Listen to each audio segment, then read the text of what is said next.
성도 여러분 안녕하십니까? 성소로 간 사람들의 이야기, 비고도 제자 사역이 여러분들에게 나눠드리는 성소에 관련된 아름답고 복된 이야기 시간이 지난 40번을 거쳐서 오늘 여러분과 같이 대강의 격려를 나누는 마지막 시간으로 41번째 시간이 되었습니다. 그렇습니다. 성도 여러분, 우리는 예수님을 닮은 사람들이 우리들의 목표입니다. 예수님을 닮은 주님의 제자들이 비고도 사역의 목적입니다.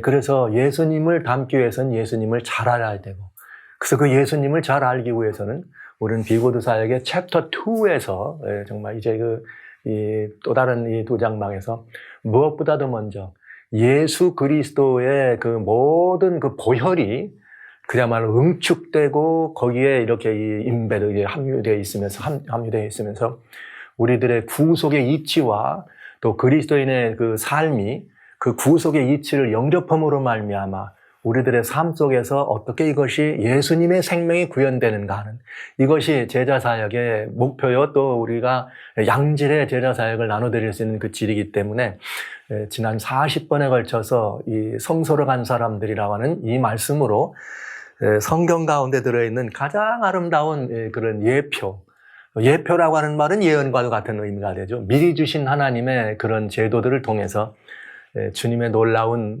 복된 사역, 은혜로운 우리 주 예수 그리스도를 발견하고 가까이 가는 경험들을 하게 되었습니다. 오늘은 이제 그 마지막 시간입니다. 마지막 시간으로 여러분들과 같이 성소와 성소제도의 완성이고 원형이신 예수님의 이야기다. 41번째로 여러분에게 이 말씀을 드리면서 이제 이 성소로 간 사람들의 이야기를 그 대미를 마치려고 합니다. 물론 더 자세한 많은 이야기들을 나눠야 되지만 이만큼 이 정도면은 우리들이 꼭 이해해야 될 아주 중요한 예수님 이야기는 성서를 통해 나타난 예수님 이야기는 다 다룬 것 같습니다. 그래서 오늘은 그 마지막 시간이면서 이 모든 성서의 마지막 그야말로 이 블랙홀, 지난번에 말씀드린 것처럼 성경이라고 하는 이 모든 것들의 이렇게 이 가르침, 주님의 가르침은 그 블랙홀처럼 예수 그리스도가 그 블랙홀이다. 예수님의 그 삶과 그 생애의 모든 것들이 소중하지만 그 모든 우리들의 구속과 관련된 예수님의 생애는 예수님의 십자가로 이 블랙홀을 만난다. 그러면 그 예수님의 십자가가 블랙홀이라면 성소는 바로 예수 그리스도를 향하여 아주 올곧게 예수님만을 이렇게 보여주는 복된 제도인 것을 지금까지 본 것입니다. 이 제도에 관한 이야기를 오늘은 멜기세덱의 반차와 예수 그리스도라고 하는 이 제목 부제로 여러분들과 같이 이 시간을 나누면서 완성된 이 모든 제도, 완성된 성서의 모습을 보면서 성도 여러분들의 궁금하신 멜기세덱이라고 하는 이런 그 주제, 굉장히 중요한 주제입니다. 이 주제와 함께 예수님, 완성이신 예수님을 어떤 관계이며 이것이 무슨 의미인지를 좀 살펴보는 시간을 가지려고 합니다. 여기 하나님의 말씀, 마땅히 율법과 증거의 말씀을 좇을지니 너희가 그들이 하는 말이 이 말씀에 맞지 아니하면 아침빛을 보지 못한다. 우리 성경은 모든 것이 다 짝이 있고 이렇게 하나도 빠진 것이 없어서 우리가 이 주님의 이 말씀 안에 그야말로 구속의 이치와 삶의 이치가 다 들어 있어서 여기 이 모든 것들 가운데는 우리가 하나도 부족함이 없다. 다 짝이 있다고 하는 이런 말씀들을 우리가 근거로 해서 지금까지 살펴본 것처럼 오늘 중요한 이 멜기세덱이라고 하는 말씀과 그리스도라는 말씀을 찾아보는데도 역시 이 원칙에서 가능하면이 아니라 가능하면이란 전제가 아니라 반드시 오직 성경 말씀만을 근거로 해서 여러분들에게 이 복된 기별을 전해야 되겠습니다. 그래서 오늘 이 시간은 멜기세덱이나 그리스도 이렇게 하면 신성에 관한 부분이기 때문에 신성의 삼위, 오묘이기 때문에 굉장히 우리들의 주의가 필요하고 이해에 그야말로 더 많은 집중이 필요한 시간입니다. 조금은 좀 생소한 이 제목이 될 수 있겠네요. 그러나 지금까지 우리가 쭉 다 살펴본 것들에 대한 일부는 복습이기 때문에 여러분들의 이해가 수월해지리라는 확신이 있고 또 이 말씀을 이해하는 것은 우리들의 복음의 조화와 복음의 이 구속의 이치에 대한 굉장히 중요한 깨달음을 우리가 얻게 되는 과정이고 그런 이 의미를 가져다 주기 때문에 여러분들과 같이 꼭 한번 다뤄봐야 될 내용이 되겠습니다. 그래서 여러분들의 정말 이해와 모든 것들을 집중해 주시기를 바라면서 오늘 하나님의 말씀만을 가지고 이 시간을 좀 지내보려고 합니다. 다시 말씀드립니다. 우리가 말씀을 많이 살피면 좀 어려움을 느낄 수 있어요. 그러나 그걸 어렵다 하지 마시고 말씀의 목표는 예수님이시고 예수님의 생명이기 때문에 오늘은 우리가 생명의 말씀에 한번 푹 말씀의 바다에 빠져야 되겠다, 이런 개념을 가지고 이 자리에 함께 하시면 더 큰 은혜를 맛볼 수 있을 거라, 이런 생각을 하게 됩니다.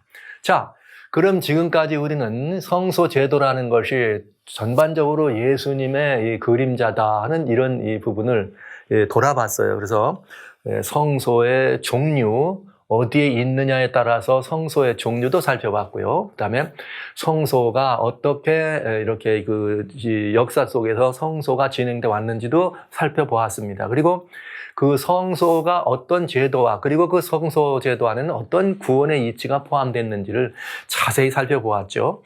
그다음에 제사장에 대해서 이 제사장이 바로 예수님의 예표였다는 사실을 보았습니다.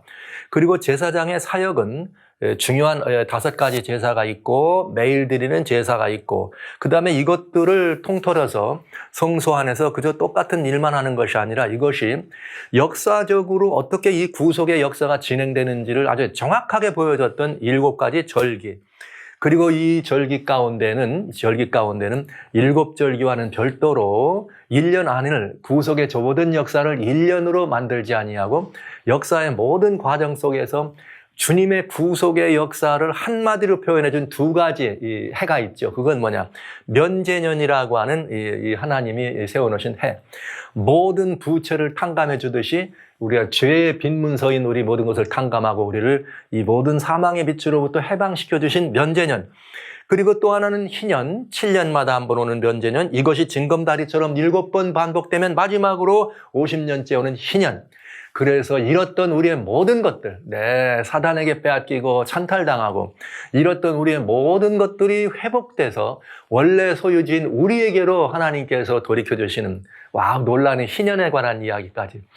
그래서 성소와 관련되어 있는 이 모든 부분들을 지금까지 다 다뤄봤어요. 그러면서 우리는 이 모든 성소의 종류나 역사 속에서 제도나 구원의 길, 제사장 5가지 제사, 매일 드리는 제사, 7대 절기, 면제년, 이 모든 것들이 다 누가 중심이다? 예수님이다. 그래서 예수께로. 그래서 구원의 이치를 보자면 예수님 없이는 아무것도 안 이루어져요. 그런데 오늘 이 시간에는 특별히 이 모든 것들을 이렇게 성경에 뭐라 그랬는가? 하나님의 성소와 참장막에 부리는 자다.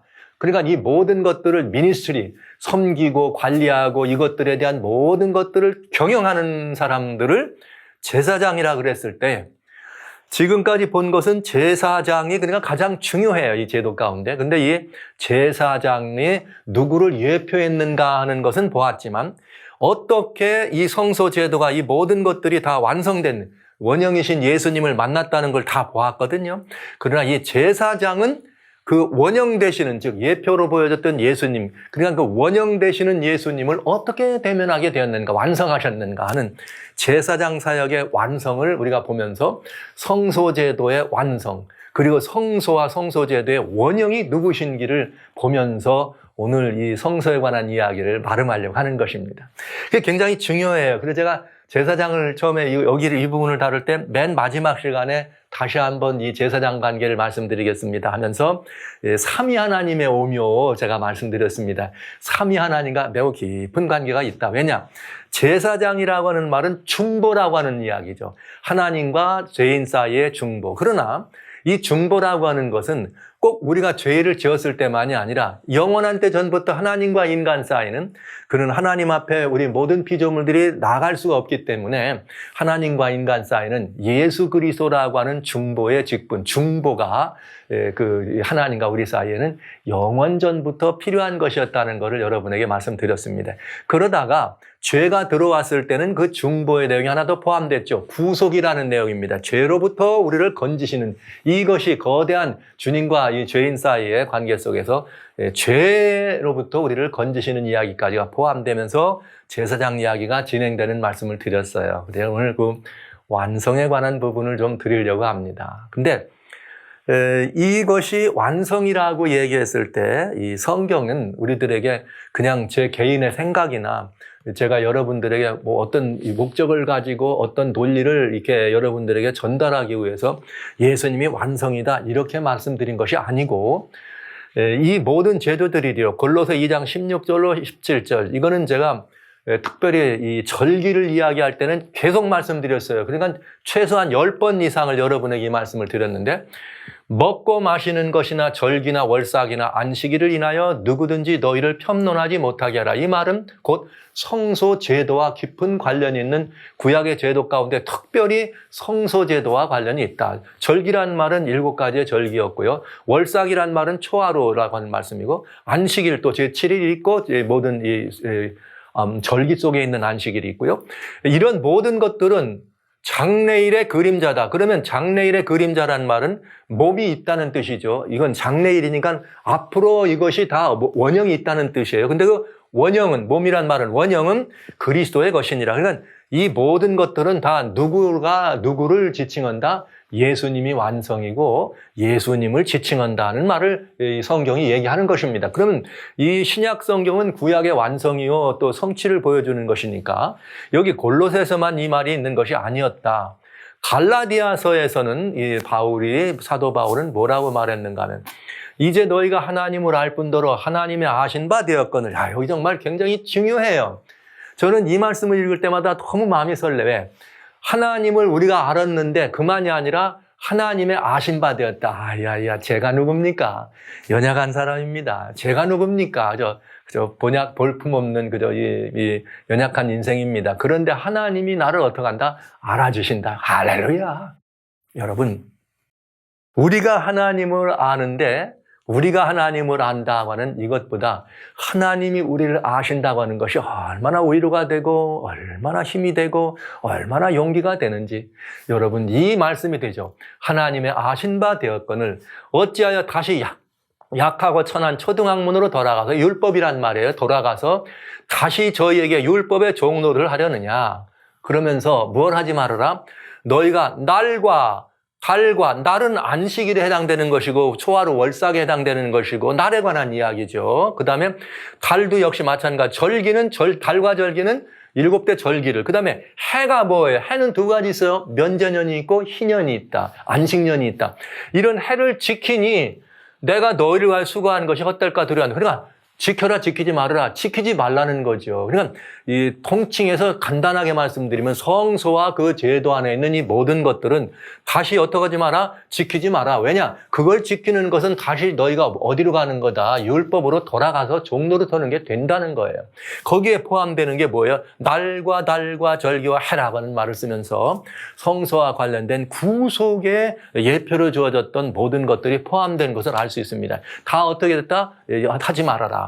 그 다음에 또 여기에 무슨 말이 있느냐? 갈라디아 3장 19절. 그러면 왜 그러냐? 왜 그런 것들은 하지 말라 하셨느냐 하면 이유가 있을 거 아니에요. 몸은 그리스도니라. 그 다음에 또 이건 하지 말아라. 그 이유는 뭐냐? 갈라디아 3장 19절에 이렇게 됐어요. 그런즉 율법은, 아까는 초등학문이라 그랬어요.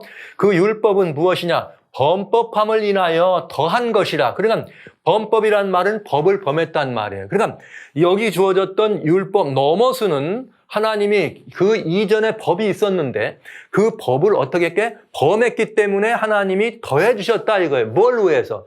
법을 범한 사람이 죄의 삭신 사망을 죽어야 되는데 죄의 삭신 사망에서 우리를 뭐하기 위하여? 건지기 위해서, 즉 회복을 위한 법으로 더해줬다 이거죠. 이게 뭐예요? 율법은 회복을 위해서 하나님이 우리에게 은혜로 더해주신 법이다, 이런 뜻이 되겠습니다. 그러니까 구약 모세오경에 나오는 이 모든 것들, 그런데 보세요. 천사들로 말미암아 중보의 손을 빌어 베푸신 것이다. 그러니까 모세오경을 말하죠. 천사들로 말미암아 중보의 손을 베풀었다. 모세가 이 주님 부르셔서 시내산에 들어갔을 때 하나님께서 모세에게 많은 이 법을 알려주시고 모세는 그것들을 다 이렇게 어떻게 했어요? 기록하고 백성들에게 이게 선포했습니다. 그런데 여기 중요한 게 있어요. 중보의 손을 빌어 베푸신 것이다 그랬는데 참 놀라운 일이 하나 이 안에 있습니다. 율법은 중보의 손을 빌어 베푸신 것입니다. 그런데 모세오경을 보면은 모든 것이 다 모세를 통해서 뭐 하나님의 이렇게 선지자를 통해 이렇게 주신 법인데 딱 하나 중보의 손을 거치지 않고 하나님이 직접 기록하신 것이 있습니다. 그게 뭐예요? 십계명입니다. 여기에 신명기 4장 13절에 하나님께서 하나님의 친수로 기록하시고 하나님이 직접 말씀하신 10개의 법이다 이렇게 말씀해요. 이건 십계명을 말하는 거죠. 그러니까 이 중보의 손을 빌어 베푸신 것은 회복을 위한 법이었지만은 중보의 손을 베풀지 않고 하나님이 직접 기록한 것은 무엇이다? 10개의 십계명이 있다.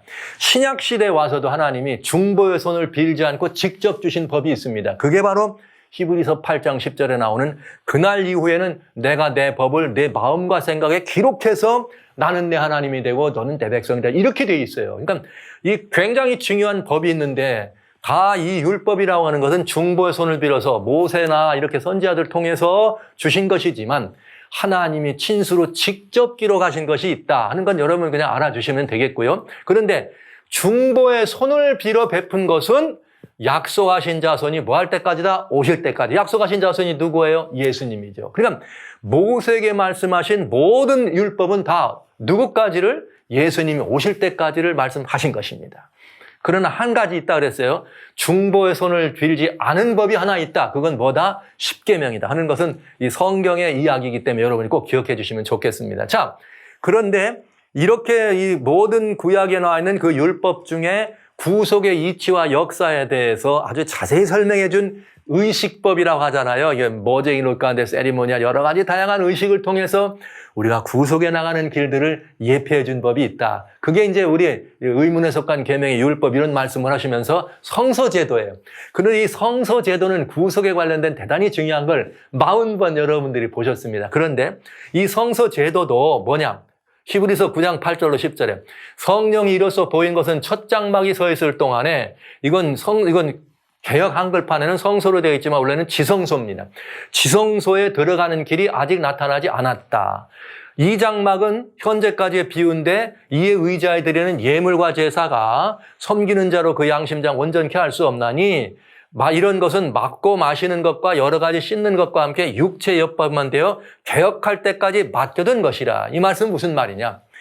뭐 황소를 드리고 염소를 드리고 피로 드리는 이런 것들은 뭐로 되어 있느냐 하면은 비유였다. 그러니까 이것들은 비유였기 때문에 우리의 죄를 어떻게 완전히 없애는 건 아니었다는 거죠. 그러니까 비유니까 이건 뭐예요? 이렇게 죄를 없앨 것이다라고 하는 것을 비유. 그렇기 때문에 이것은 언젠가 원형이 오면, 그죠? 언젠가 원래 실체가 오면 다 어떻게 된다? 개혁할 때. 모든 것을 이제 다 새롭게 개혁할 때가 있는데 그때까지 맡겨진 것이다. 이런 말이에요. 그러면 개혁할 때 왔다는 말은 이제 무슨 말이냐? 이런 말이에요.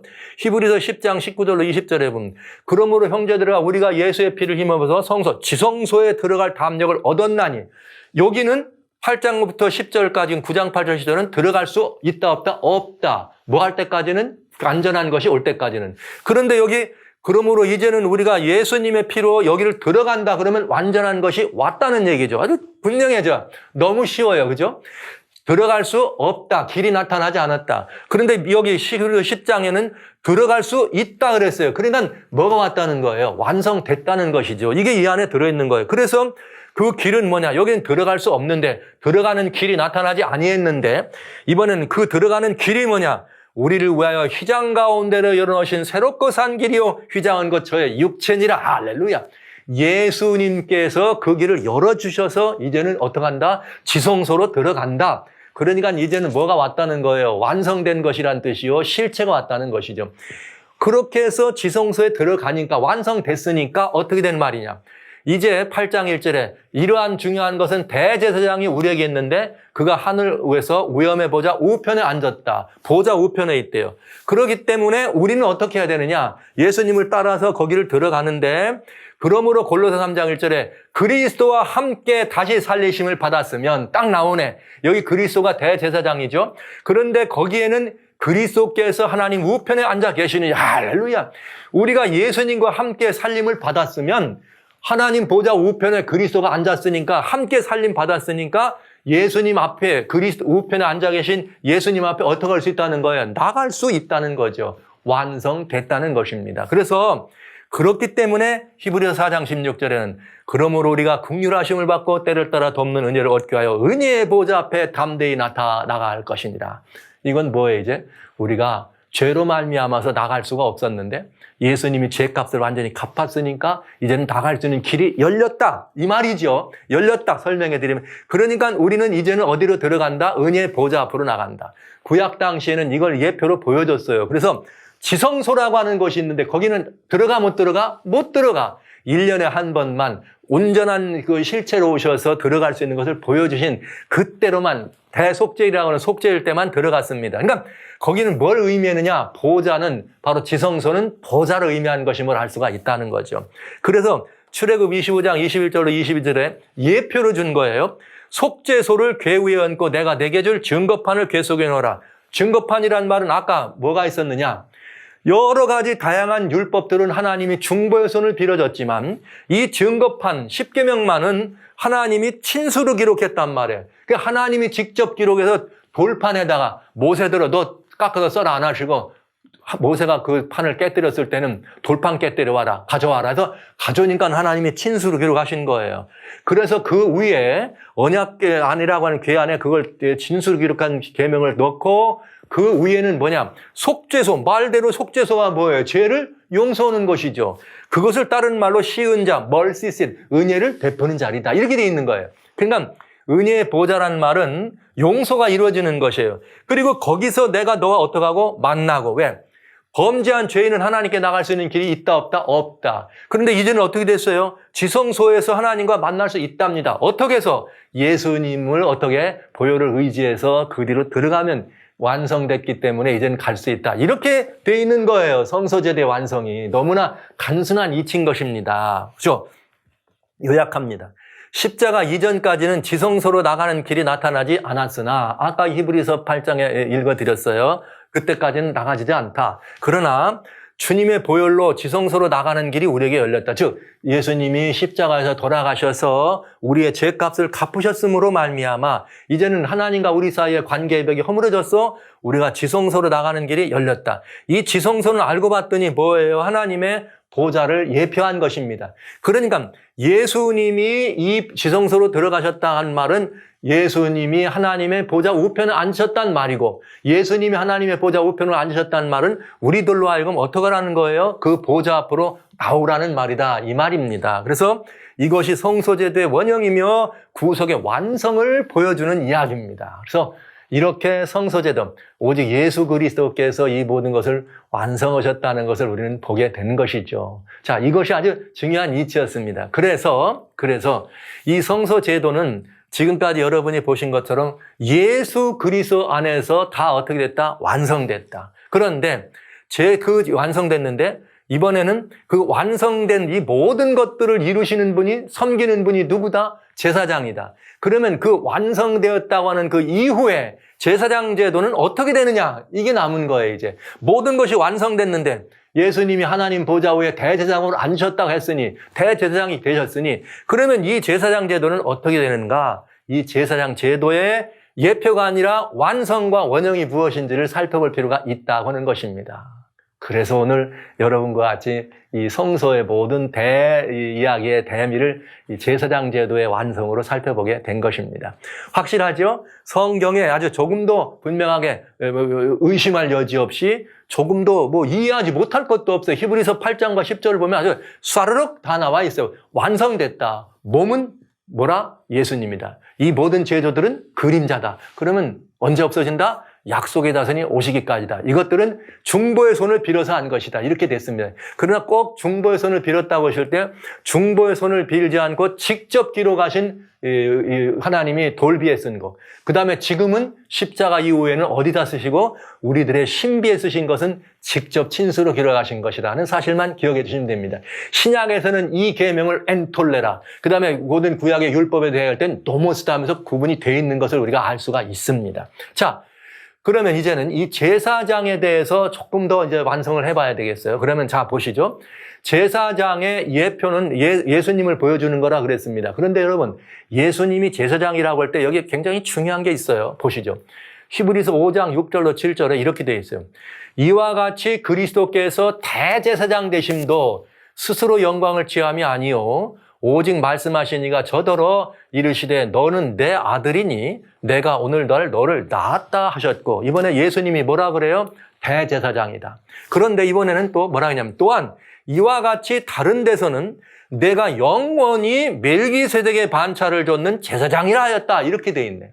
그러니까 예수님의 제사장이라는 의미가 나오고 예수님의 대제사장이라는 이야기가 동시에 등장하네요. 그러니까 이건 하나님께서 이게 야훼 하나님, 본질 하나님이 그리스도께, 즉 기름 부음을 받았다는 그리스도께 대제사장이다, 제사장이다 이렇게 하셨단 말이죠. 그러면 이제 보시죠. 자, 이 말씀을 조금 더 이어갑니다. 아까 5장 6절에 내가 영원히 멜기세덱의 반차를 줬는 제사장이라 하셨으니, 그러니까 내가 영원히 멜기세덱의 반차를 준 제사장이라는 내가 누구예요? 그리스도예요. 그리스도가 멜기세덱의 반차를 넣는 제사장. 그런데 여기 보세요. 여기 이어서 5장 7절로 10절에 제사장은 뭐 하는 사람이라고 그랬죠? 중보하는 사람이라고 그랬어요. 그러니까 예수님이 뭐예요? 원래는 중보자예요, 직분. 그는 그런데 육체에 계실 때, 우리 예수님 육체로 오셨을 때는 자기를 죽음에서 능히 구원하실 이에게 심한 통곡과 눈물로 간구와 소원을 올렸고 그의 경외하심을 인하여 들으심을 얻었느니라. 그러니까 중보의 직분을 감당하시는 예수 그리스도, 그건 뭐예요? 제사장으로. 그런데 보세요. 그가 아들이시지만, 이 그리스도예요. 아들이지만 받으신 고난으로 순종을 십자가 사건을 배워서 온전하게 되었은즉, 온전하게 돌아가심으로 뭐가 됐다는 거예요? 그리스도의 모든 사역을 완전히 켜셨다는 뜻이죠. 되었은즉 이제는 자기를 순종하는 모든 자에게 영원한 구원의 뭐가 됐다? 구원해졌다. 여러분, 원래 중보의 직분은 죄가 들어오기 이전에도 필요하다 그랬어요. 왜요? 하나님과 우리 사이는 창조주와 피조물입니다. 피조물은 빛 가운데 거하시는 하나님, 이 디모데전서 1장에 주님께서는 빛 가운데 머무시고 갓수가에 갈 수 없다. 또 역시 주면서 7장에 마찬가지로 우리는 빛 가운데 아무라도 본 자가 없다. 영원하신 하나님을 볼 수가 없다. 그러면 보지 못한 하나님을 우리가 경배할 수 없잖아요. 그래서 하나님과 인생 사이에는 뭐가 필요하다? 중보가 필요하다. 그 중보가 그리스도란 말씀을 지난번 제사장 때 말씀을 드린 거예요. 하나님이 피조물 사이에 들어오셔서 중보자가 되셨다. 그런데 여기 보니까 뭐라고 나오냐. 중보가 제사장의 의미예요. 그런데 마지막으로 무슨 말이 있느냐. 그 예수님이 이번에는 육체로 오셔가지고 통곡을 올리면서 자기 본이 아니라 우리 모든 육체에 속한 우리 모든 인생들을 향하여 반구하고 그 다음에 돌아가셨어요. 그래서 그 다음에는 예수님을 순종하는 모든 자에게 영원한 구속의 근원, 즉 이번엔 뭐가 됐다는 거예요? 중보자에서 구속의 주인이 되셨다 이 말이에요. 구속주가. 중보자가 아니라 구속주가 되셨다 이 말이에요. 중보자일 뿐만 아니라. 그랬더니 하나님께서 이번에는 멜기세덱의 반차를 줬던 대제사장이라 칭함을 받았느니라. 이렇게 되네요. 와우. 원래 영원히 멜기세덱의 반차를 줬는 누구였어요? 그리스도는 제사장이었습니다. 그런데 이번에는 이 땅에 오셔서 십자가를 지고 돌아가셔서 모든 믿는 이들의 구원의 근원이 됐더니 이번에는 또 멜기세덱의 반차를 쫓아서 뭐라고요? 제사장이라고 하지 않고 대제사장이라 칭함을 받았다 이렇게 됐다고요. 와우. 그러니까 약간 멜기세덱을 반차를 쫓은 제사장이 있고 멜기세덱의 반차를 쫓은 대제사장이 있는데 이 제사장이 어떻게 돼요? 육체로 계실 때는 제사장의 사역을 예수 그리스도께서 보여줬고 그다음에 여기 죄를 정결하게 하는 일이요. 모든 죄값을 갚는 그 십자가의 구속의 일을 통하여 뭐가 됐다? 대제사장이 됐다. 두 개가 다 뭘 따랐다? 멜기세덱의 반차를 따랐다. 이렇게 돼 있습니다. 네, 그냥 성경대로 말씀드리는 거예요. 그러니까 멜기세덱의 반차를 쫓은 누구요? 그리스도의 제사장 사역. 이것은 원래 중보 사역이었어요. 영원한 제사장. 그런데 이번에는 멜기세덱의 반차를 통해서 그리스도의 대제사장, 즉 죄를 정결하게 하고 구속주가 되는 사역이에요. 네, 그러니까 완전히 이 주님의 사역이 이렇게 다시 한번 어떻게 된 걸 알아요? 업그레이드 된 걸 알 수가 있습니다. 오리지널 제사장입니다. 그러나 죄에 대한 문제를 완전히 해결하심으로 말미암아 단순한 제사장이 아니라 대제사장이라 이렇게 칭함을 받게 됐다. 하나님께서 뭘 줬는? 멜기세덱의 반차를 줬는. 자, 그러면 여러분 지금 요만큼 말씀드렸으면 아하, 예수님의 중보 사역이 두 단계가 있구나. 하나는 제사장 사역, 중보자의 사역이 영원히 있는 것이고 또 하나는 뭐가 있다? 아, 죄로부터 우리를 구속하신 대제사장 사역이 있었구나. 두 개의 사역이 있는 것을 알 수가 있어요. 근데 멜기세덱의 반차라고 했으니까 그러면 도대체 멜기세덱의 반차란 무언가 볼 필요가 있죠. 그런데 이 멜기세덱에 대해서는 보세요. 히브리서 5장 11절로 12절에 참 재밌는 말이 있습니다. 멜기세덱에 대하여는 우리가 할 말이 많지만 너희의 듣는 것이 둔함으로 해석하기가 어려우니라. 근데 너희가 때가 오려니까 마땅히 선생이 돼야 되는데 너희가 다시 하나님 말씀의 초보가 무엇인지를 가르침을 받아야 할 것이니 젖이나 먹고 단단한 식물을 못 먹을 자가 되었다. 즉 이 말은 무슨 말이냐? 멜기세덱은 쉬운 제목은 아니다. 어려운 제목이다. 그러나 금방 너희들이 시간이 오래되면은 말씀 안에서 더 장성해서 이거 알아야 되는데 성숙하지 않고 자라나려고 하지 않았기 때문에 너희는 그 의미를 깨닫는다, 못 깨닫는다, 깨닫지 못한다. 왜? 자꾸 율법으로 돌아가는 걸 보면서 바울이 이렇게 말한 거예요. 왜? 그러니까 여기 도의 이 말씀의 초보나 이렇게 그것도 누구한테 가르침을 받아야 깨닫는 정도에 그냥 머무르는구나. 예수 그리스도를 영접했으면 성숙하고 자라나서 이 모든 것들을 더 높이 열매를 맺는 것까지 올라가야 될 텐데 도의 초보에 머무르고 있다는 사실을 말씀하신 것입니다. 그래서 우리가 이 멜기세덱은 옛날 유대 백성들도 이해하기가 어려웠던 거예요. 십자가 이후에도 그리스도인들조차도 유대 그리스도인조차도 이해하기 어려운 것이다. 그러니 오늘 우리는 멜기세덱 그러면 많은 이해하기 어렵다는 말을 다른 말하면 오해도 있고 또 아니면 또 그거에 따른 오해가 아니라면은 좀 잘못된 그런 이해 뭐 이런 것도 있겠죠. 그래서 이 멜기세덱은 누구인가? 뭐와 관련이 있어요? 제사장? 대제사장과 관련이 있으니까 봐야 되지 않겠어요? 그래서 그러면 멜기세덱은 누구인가 할 때 우선 멜기세덱은 영원한 존재이고 아주 하나님께서 태초부터 말씀하셨으니까 분명히 뭐라는 걸 알 수 있어요? 신성의 존재다. 멜기세덱이라는 것이 어떤 존재를 의미하는 것일까? 아니면 이 존재는 어떤 제도를 말하는 것일까? 무슨 시스템 같은? 이것을 우리가 볼 필요가 있는 거죠. 그래서 멜기세덱과 그러면 그리스도는 관계는 도대체 뭐냐 이거예요. 따져봐야 합니다. 이걸 이해하면 굉장히 놀랍고도 정말 중요하고 은혜로운 구속의 공과를 우리가 이해할 수가 있겠네요. 보시죠. 멜기세덱의 존재와 기원에 대해서 이게 이제 뭐냐면 이 하늘의 신적인 존재이기 때문에 이 이야기는 우리들 간에만이 아니라 하늘을 이해하고 같이 이해가 돼야 되는 부분이 되겠습니다. 구약 성경에 보면 시편 110편에 보면은 1절로 4절에 이런 말씀이 있어요. 여호와께서 내 주에게 말씀하시. 이게 무슨 말이야? 여호와 본질 하나님이죠. 여호와께서 내 주에게 말씀하시기. 내 주가 누굴까? 여호와 하나님이 있고 내 주가 있네. 누굴까? 보세요. 내가 내 원수로 내 발등상 되게 하기까지는 너는 내 우편. 와우. 하나님 여호와 하나님의 우편에 앉아 있는 분을 다윗이 뭐라 그래서 내 주다 이렇게 말했네요. 그러니까 하늘에 지금 야훼 하나님이 있고 누가 계세요? 내 주가 있다고요. 그런데 여호와께서 시온에서 주의 권능의 홀을 권능의 홀이라고 하는 말은 뭐에 관한 이야기죠? 홀은 왕의 이야기라는 거예요. 권능의 홀을 내어 보내주시리니 이 주는 원수 중에서 다스리려서 모든 것들을 다스리고 모든 것들을 심판하고 다스리는 권세를 가진 왕권을 의미해요. 권능의 홀은. 그러니까 여호와께서 내 주에게 뭘 주셨단 말이에요? 왕권을 위임하셨다. 그 다음에 또 주의 권능의 날에 주의 백성이 거룩한 옷을 입고 즐거이 허신하니 새벽 이슬 같은 주의 청년들이 주께 나오도다. 여호와는 맹세하고 변치 아니하시리라. 여호와는 변개치 않는 분이에요. 한 번 말씀하시면 끝까지 성취하는 분. 이러시기를 너는 그리스도를 말씀하신 거예요.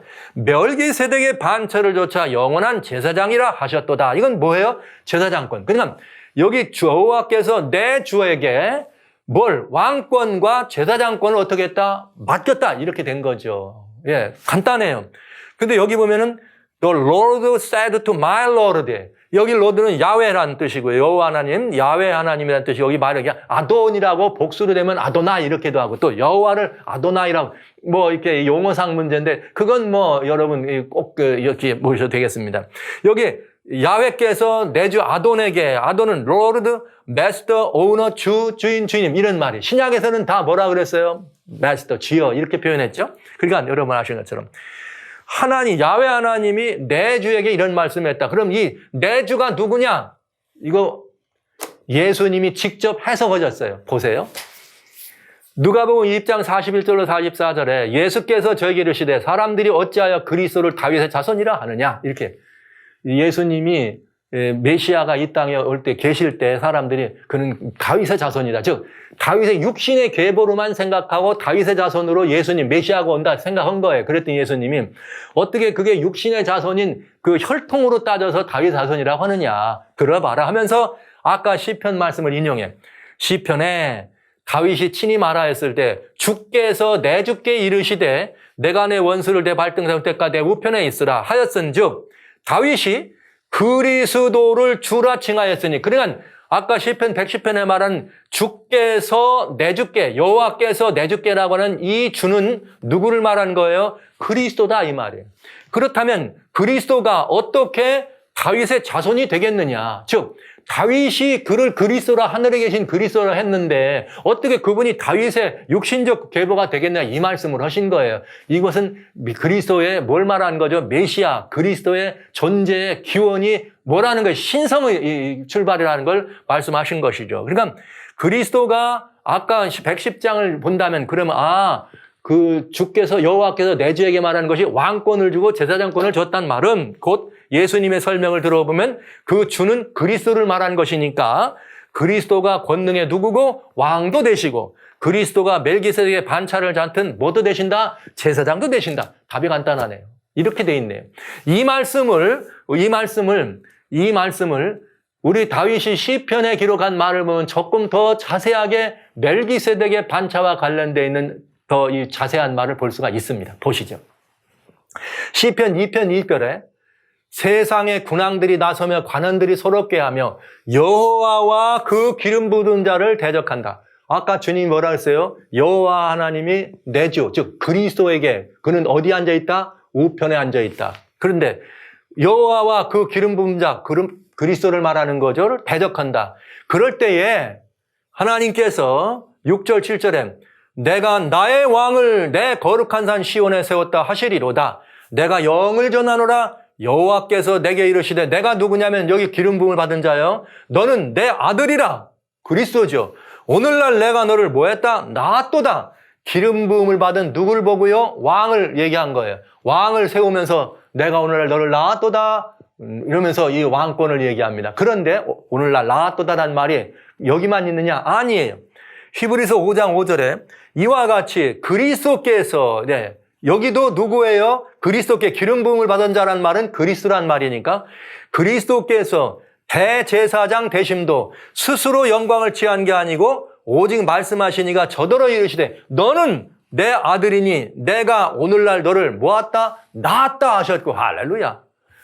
이 말씀을 그리스도가 왕권을 이야기할 때나 그리스도가 제사장권을 이야기할 때 동시에 주님은 내가 오늘날 너를 어떻게 했다? 낳았다. 그래서 기름을 부은 왕과 기름 부음을 받은 제사장을 하나님이 이렇게 세우실 때에 내가 오늘날 너를 낳았다 하시면서 뭐라고 한 거예요? 이게 왕이다, 제사장이다. 이 두 직분을 어떻게 한 거예요? 아들에게 위임한 거죠. 그러니까 오늘 너를 낳았다는 말은 존재의 시작인 육신적 탄생이 아니라 이 말씀이 중요해요.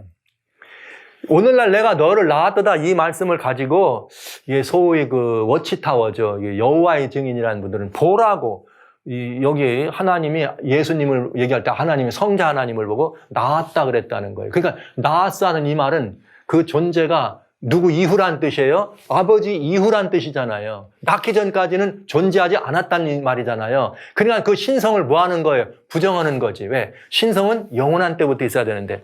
그런데 여기 나를 낳았다고는 이 말은 그런 그 존재의 시작을 의미하는 육신적 탄생을 말하는 것이 아니고 이 의미를 자세히 보면 왕과 제사장, 즉 기름 부음을 왕과 제사장으로 기름을 부었다고 하는 뭐를 말해요? 하나님 아들의 성자 하나님의 사역의 시작을 말한 것이다. 그러면 왜 완전하게 이해가 되겠습니다. 그러니까 이게 무슨 말이냐? 여러분들이 이 교회에서 어떤 분이 이렇게 무슨 장로로 이 직임을 받아서 장로로 임직을 했다 이 말이에요. 그러면 그 말 때 그때부터 그가 장로의 일을 기름 부음을 받고 장로를 시작했다 할 때 그거를 말하자면 이 성경은 기름 부음을 받은 메시아로서의 사역의 시작을 뭐라 그랬다? 오늘날 너를 낳았다. 이런 표현을 썼다는 거예요. 그러니까 그 사역이 시작됐다. 그러니까 장로로 임직되기 전에는 장로가 아니잖아요. 그 다음부터는 장로. 그렇다고 해서 장로님이 그 이전에 없었던 건 아니야. 뭐만 시작된 거예요? 직분을 시작한 거지. 그렇죠? 집사로도 있었고 평신도로도 있었잖아요. 근데 그런 건데 여기는 오늘 너를 낳았다는 것이 아까 말씀드린 워치타워 여호와의 증인처럼 그 존재가 시작된 것을 의미하는 것이 아니라 사역이 시작됐다는 것을 의미한다 이거예요. 직분으로 말하는 사역이. 요거를 조금 더 자세히 보면은 이제 우리 볼 수 있어요. 멜기세덱과 예수 그리스도의 관계를 자세히 알 수가 있는 일이 있습니다. 그건 뭐냐? 이 멜기세덱에 대해서 우리는 이렇게 예수님을 멜기세덱의 반차를 줬는 왕, 멜기세덱의 반차를 줬는 제사장이라 했으니까 멜기세덱과 예수 그리스도의 관계를 우리가 이해할 수 있도록 여기 성경에 아주 정확하게 설명된 부분이 있습니다. 보시죠. 뭐냐?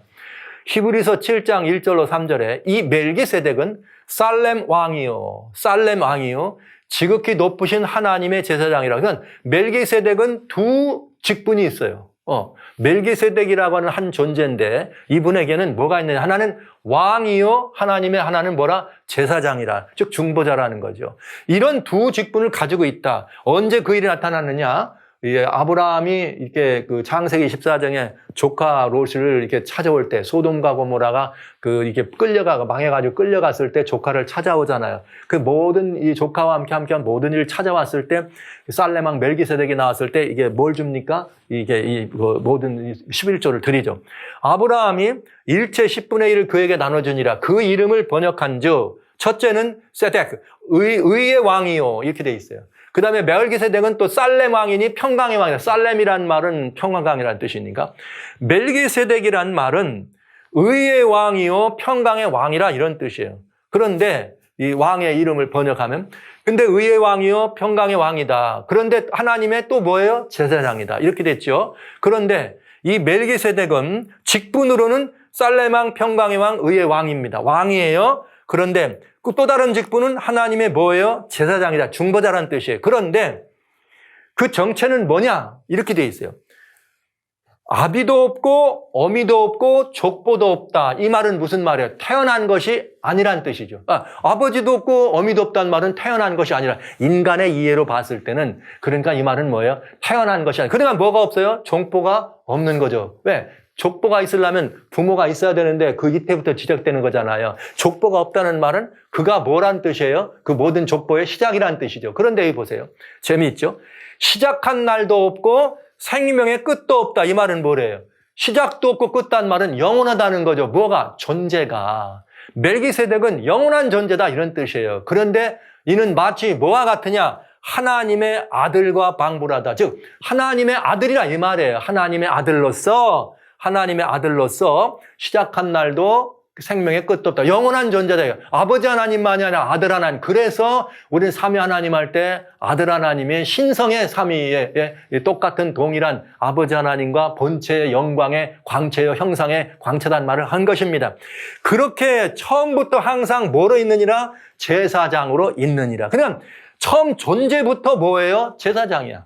네. 처음 존재부터 뭐예요? 왕이야. 네. 누구를? 그리스도가. 그래서 여기 하나님의 아들과 같은 분, 즉 존재의 시작이 없는 분이다. 즉 이거 굉장히 중요한 거예요. 삼위일체를 이해하고 의미할 때 예수님이 하나님이냐 아니냐 이런 말을 할 때는 예수님의 언젠가 계시지 않은 때가 있었어. 그래가지고 계시지 않았다가 존재했다면 그분은 참 하나님이 될 수 없다. 그런데 그는 뭐라? 존재 이전, pre-existence. 그래갖고 시작도 없고 끝도 없고 영원한 분이란 뜻이에요. 그래서 여기에 이 멜기세덱과 예수 그리스도 아들 하나님의 관계는 어떤 분이 바로 아들 하나님이 바로 멜기세덱이고 멜기세덱이 아들 하나님에 대한 그런 이 사역과 직분을 보여주는 그런 그 예표인 것을 알 수 있다 이 말이에요. 그래서 보시죠. 존재의 기원은 멜기세덱과 예수 그룹을 볼 때 태초에, 즉 모든 것들이 그야말로 시간이라고 하는 이것이 알려지기도 전부터 있는 분이고, 권능의 왕으로 영원한 제사장 중보자로 처음부터 예수 그리스도는 그랬어요. 이거를 뭐라 그랬어요? 멜기세덱의 반차라고 한 것입니다.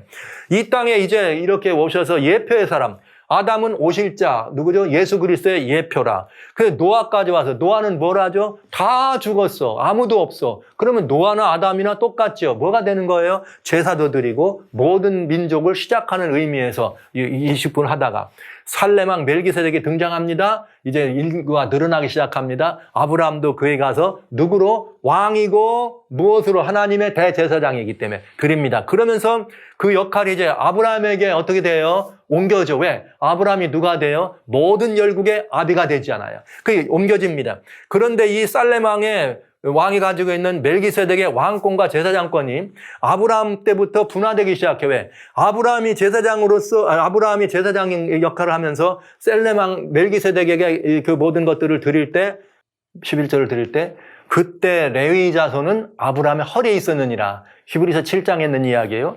이렇게 되면서 제사장 직분이 아브라함의 계파였던 레위 자손이라고 하는 그 계파로 들어가는 걸 알 수가 있어요. 그런데 그러면 왕권을 누구한테 갔느냐? 왕권은 유다 지파. 그래서 나중에 야곱이 그 자손들을 놓고 항달할 때 창세기 49장에 유다를 이야기할 땐 넌 사자지파다. 홀이 유다를 떠나지 않는다. 이 말은 권능의 홀이죠. 왕권을 말한 거예요. 그리고 언제까지냐? 실로 메시아가 올기까지예요. 그 다음에 오면은 왕권이 없어지는 유다 지파가. 제사장권은 레위 지파에게 주어졌어. 아까 말씀드린 것처럼 아브라함 때 이미 그 제사장 이렇게 집하는데 신명기 33장 8절로 10절에 보면은 모세가 뭐라고 하는가? 우림과 분민을 내가 가지고 있고 하나님의 율법과 하나님의 말씀을 가지고 있다. 그러나 레위 자손은 말이죠. 너는 형제도 없고 왜? 그건 하나님의 부름받아 한 거기 때문에 이건 제사장의 특별한 권리를 설명해 준 거죠. 그러면서 뭐가 되느냐? 왕권과 제사장권이 유다 지파와 레위 지파에게 분화되는 걸 알 수가 있습니다. 그러면 이렇게 되는데 이것이 결국은 멜기세덱은 그리스도에게 주어진 칭호였는데 그리스도가 왕도 되고 제사장도 되는데 이렇게 분화가 됐지만은 결국 언젠가 예수님 안에서 실제로 메시아가 임하시면 이것이 어떻게 돼야 돼요? 하나가 돼야 돼. 여기에 놀라운 이치가 설명되고 있는 거죠. 하나가 돼야 되는. 그러면 이제 이게 어떻게 그러면 그런 일이 있느냐? 성경은 그 일에 대해서 침묵하느냐? 아니다. 우리가 충분히 오해하지 않도록 이 부분에 대해서 설명해 주고 있는 예언이 있습니다. 그게 뭐냐? 스가랴서입니다. 한번 보시죠. 스가랴 6장 12절로 13절에 고아에 이르기를 만군의 여호와께서 말씀하시되 보라 순이라 이름하는 사람이 자기 곳에서 돋아나서 여호와의 전을 건축하리라. 순이라 이름하는 사람이 자기 곳에서 돋아나서 여호와의 전을 건축한다. 이렇게 됐어요. 그럼 그 순이라고 하는 말이 뭐냐? 체마흐 이게. 스프로트, 그로스, 브랜치 이건 싹 혹은 가지 생장이라고 하는 이런 의미가 있는데 성경에는 스가랴 6장 12절에 순이라 하는 자라고 되어 있죠. 예레미야 23장 5절에게는 다윗에게서 한 의로운 가지가 일으킨다. 이 가지가 최마흐예요. 레위기 33장 15절 다윗에게 한 의로운 가지 최마흐. 스가랴 3장 8절 예표의 사람이라 예수님 말한 거죠. 내가 내 종 순을 나게 하리라 최마흐. 그러니까 여기 순이란 말은 뭘 의미해요? 메시아, 예수 그리스도를 예표하는 것을 알 수가 있게 되겠네요. 그렇다면 여기 순이라 이름하는 사람이 자기 곳에서 돋아나서 여호와의 전을 건축한다. 이 말은 예수 그리스도를 의미하죠. 예수 그리스도가 오셔서 하나님의 전을 건축한다. 이런 말이죠. 그러면 그가 그리스도 메시아가 여호와의 전을 건축하고 영광도 얻고 그 위에 앉아서 다스릴 것이요. 이건 뭐예요? 왕이죠. 영광의 왕을 말하는 거죠. 다스리고 또 이번에는 제사장이 자기 위에 있으리니 이 두 사이에 평화의 은연이 있어. 와우, 놀라운 일이야. 스가랴는 이 예수 메시아가 오셔서 하나님의 전도 완성하고 왕으로 취임하고 그 다음엔 뭐가 돼요? 제사장이 되어서 또 그 보좌에 앉겠다. 이렇게 완벽한 예언을 한 것입니다. 그러면 이 예언이 어떻게 성취됐는지를 봐야 되잖아요. 두 가지예요. 여호와의 전을 이루고 왕이 되는 것과 또 하나는 뭐예요? 제사장이 되는 것. 이렇게 해서 이 사역이 하나로 만나는 사건이 있느냐 하는 거죠. 그러니까 이게 굉장히 중요한 거예요. 즉 하나님의 전을 완성하고 보좌에 오를 왕 예수님이요. 예언이니까. 또 하나는 또한 제사장으로 함께 보좌에 앉을 대제사장 예수님을 보여주고 있다 이거죠. 이 예언이. 그러면 우리는 이 예언의 성취를 봐야 되잖아요. 한번 봐야 되겠습니다. 첫째, 여호와의 전을 이루고 왕이 되신 메시아. 요한복음 2장 19절에 보면 어떻게 되어 있느냐. 예수님이 말씀하시기를 이렇게 내가 이 성전, 헤롯 성전이에요. 이 성전을 헐라 내가 사흘 동안 일으킨다 했더니 유대인들이 이게 46년 지었는데 네가 무슨 재주로 사흘 동안 일으키냐? 이렇게 된 거예요. 그랬더니 뭐라고 말씀하셨느냐? 그러나 예수는 성전된 자기 육체를 가리켜 말씀하신 것이라. 눈에 보이는 그게 아니라 진짜 하나님의 성전도 예수님이 여기 하늘에 성전이 없는데 어린 양 예수가 다 뭐예요? 성전이라 그랬잖아요. 여호와의 전. 성전된 자기 육체를 가려 말씀하신 것이라. 그런데 언제 이 성전이 완성되느냐?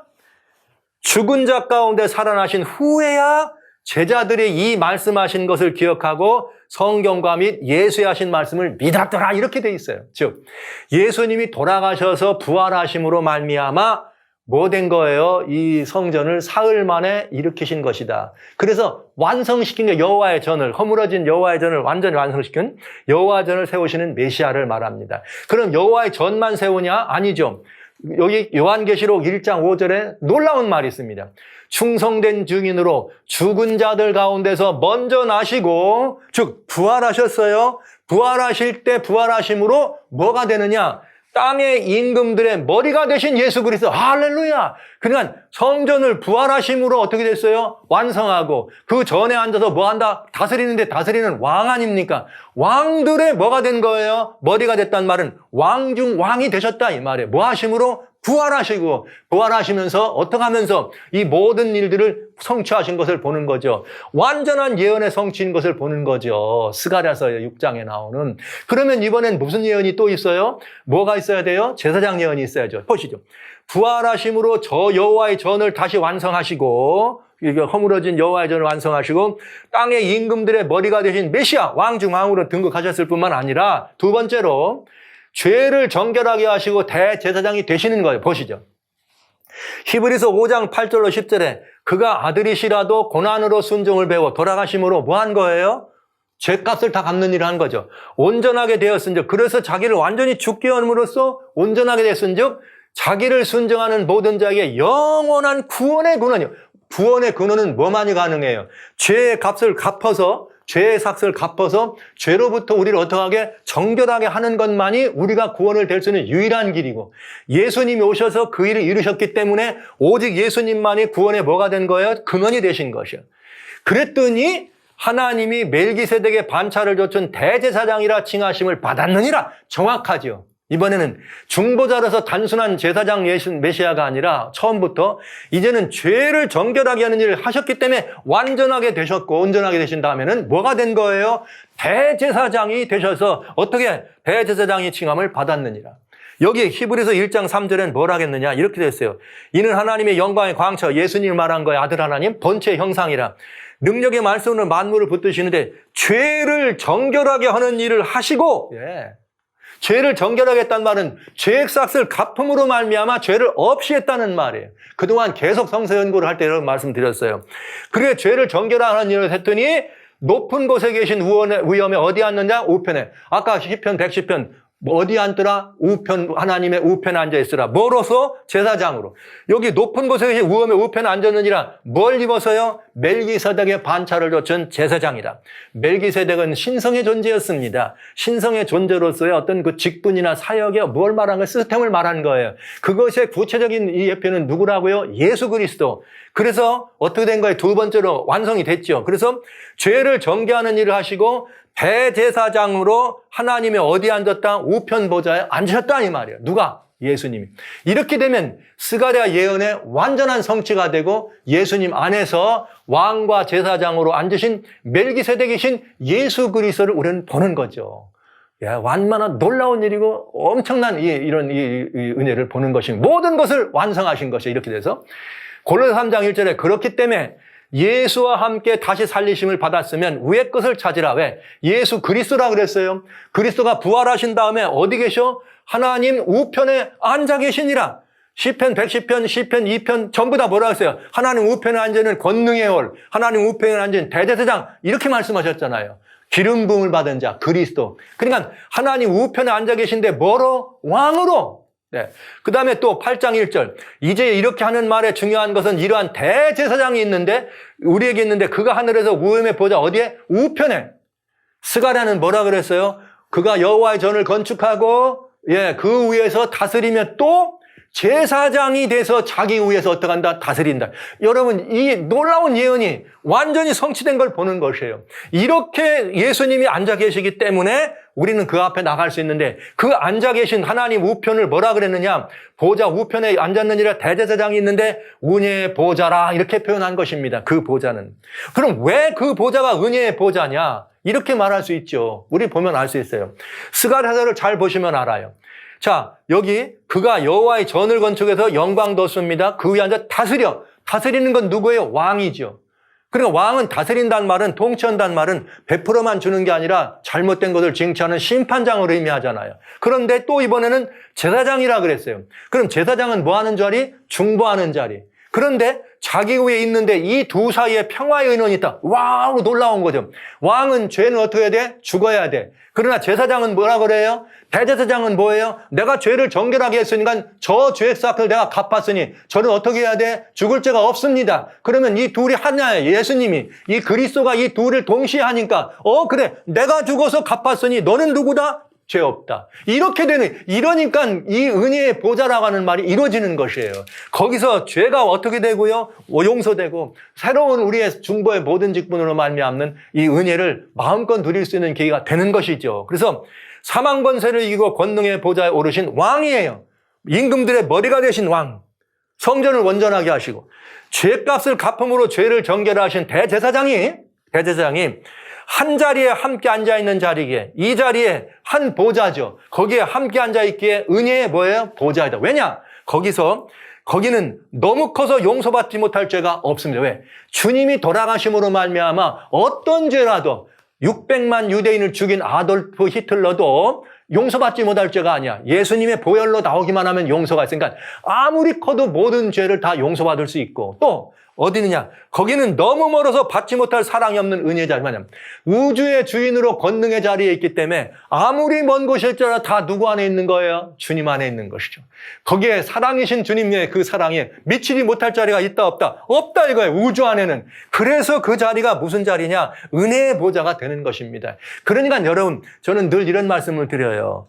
죄인이 용서받지 못할 죄인은 아무도 없다는 거죠. 아무리 큰 죄를 졌더라도. 그 다음에 우리가 어디에서 얼마나 많이 떨어졌을지라도 하나님의 사랑과 그 용서가 미치지 못하는 것은 없다. 그러니까 구원에서 이탈되는 것이 구원받는 것보다 더 어렵다 이 말이에요. 멸망에 들어가는 것이 기적입니다, 여러분. 이게 오늘 우리들이 엄청난 그 은혜의 보좌 앞에 서 있는 사람들의 이야기가 되겠습니다. 자, 이렇게 해서 은혜의 보좌니까 이제는 완성이 된 거죠. 주님께서 모든 제도적으로 성소 제도를 완성시키고 성소에 이루어지고 있는 구속의 모든 경륜과 이치를 완성시켰는데 무엇으로? 대제사장이 되셨다는 사실은 너무너무 놀라운 일인 거예요. 죄를 정결하게 하여야지만 비로소 대제사장 멜기세덱의 반차를 하는 제사장이 되는 것입니다. 죄로부터 우리를 보호할 수 있는 성량하신 능력이 있는 모든 공로가 있는. 그런데 그분이 곧 어디도 왕의 보좌에 앉아 계시기 때문에 뭐 하는 거예요? 용서를 직자로 베풀어 주는 거고, 제사장은 뭐 하는 거예요? 중보하는 거예요. 내가 갚았으니 어떡하라? 이는 용서받을 가치가 있다. 왕은 뭐예요? 오케이, 내가 뭐라? 본인이 또 죽었으니까 너는 아무 죄가 없다. 무죄다. 여러분, 우리 이 엄청난 죄인이 무죄 선언을 받는 것이 은혜의 보좌란 자리를 이해하시기 바랍니다. 그래서 이제 우리들이 할 일이 있습니다. 이제는 예언되어 있는 멜기세덱의 반차인 그리스도가 어떻게 해요? 십자가에서 이 둘을 완성시켰잖아요. 왕도 되고 제사장, 대제사장대로 완성되셨단 말이에요. 그러면 이제 우리는 누구냐 이거예요. 우리가 이것을 어떻게 해야 돼? 경험해야죠. 우리의 경험 속에서 멜기세덱의 반차를 준 대제사장 예수 그리스도의 생명이, 은혜의 생명이 나타나야 되고, 그로 말미암아 왕 중의 왕이신 예수님의 그 놀라우신 권능이 우리를 통해 나타나야 된다 이 말이죠. 그래서 여러분 보시죠. 그리스도 안에서 성소에 관한 이상과 예언이 온전히 성취된 것입니다. 완성된 것이에요. 그리스도께서 직접 멜기세덱의 반차로 어떻게 했어요? 완성하신 것입니다. 오르셔서 이렇게 완성을 했는데, 제도적으로 여기 굉장히 중요한 걸 하나 알 수 있어요. 여기 완성이라는 말 할 때 유월절과 속죄일을 성취하십니다. 동시에. 왜냐 보시죠. 유월절은 죽은 지 3일 후에 부활하심으로 하나님의 전을 완성하신 예수님을 보여줬어요. 왜? 유월절 돌아가시죠. 무교절 안식하시죠. 요제절 부활하시죠. 와우. 그러면서 부활하고 올라가셔서 왕으로 대관식을 하시면서 뭐가 내려지는 거예요? 성령 확 부어주시는.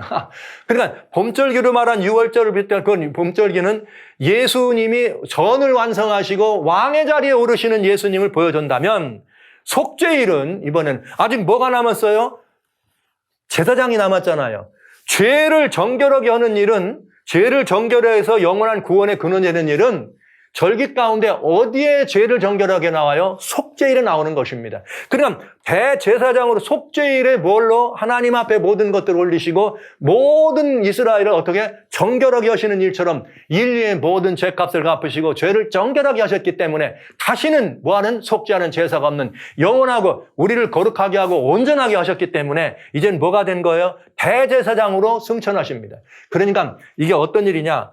이 예수님 안에서 유다지파로 상징되어 왔던 유다지파의 왕권과 레위 자손으로 상징되었던 뭐가요? 제사장권이 하나가 돼야 돼. 그러면 예수님이 이 땅에 왔을 때 한 육체잖아요. 육체는 하나밖에 없잖아요. 한 몸. 그런데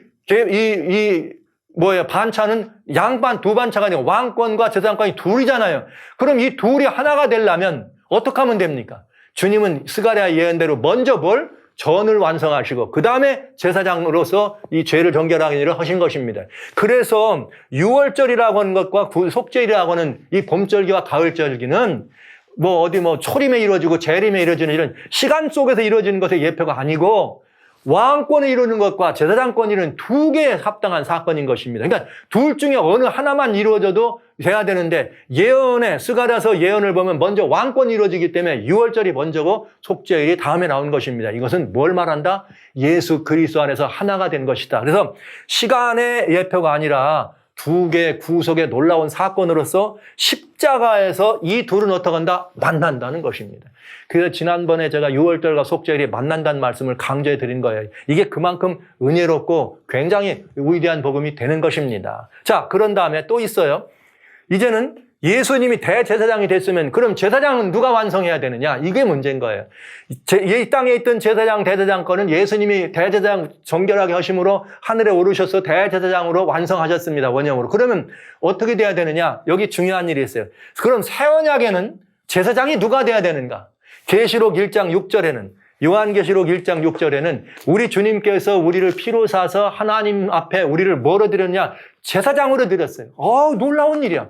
계시록 5장 10절에 우리도 뭐라 그랬는가? 우리를 피로 사서 아버지께 드려서 우리를 이 땅에서 왕 같은 제사장으로 삼아서 땅에서 뭐 한다? 왕 노릇하라. 와우!